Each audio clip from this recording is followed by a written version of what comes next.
Bejut ke kedanya uronyo orang yang menghancurkan kehidupan keturunan daya. Bejut ke kedanya uronyo orang yang dalimi mereka.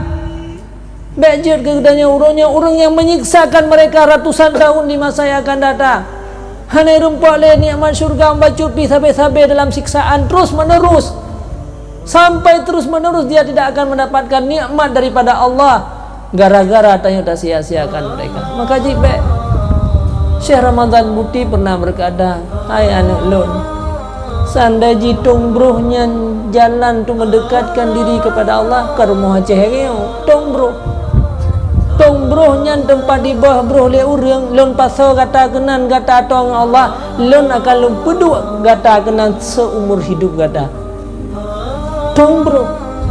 Bayangkan tempat pengajian yang lagi rupa apabila ada sia-siakan lagi dia anak dan keturunan gedanya uronyo, maka sungguh gedanya akan menjadi manusia-manusia yang tersesat dan akan merusakkan orang lain. Dan kasih menyan di syah gedanya.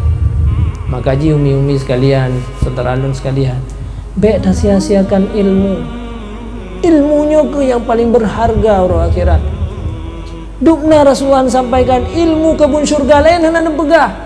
Majlis ilmu tempat syurga, tempat berkumpul majlis ilmu, tempat berkumpulnya ahli-ahli syurga. Allah, Allah.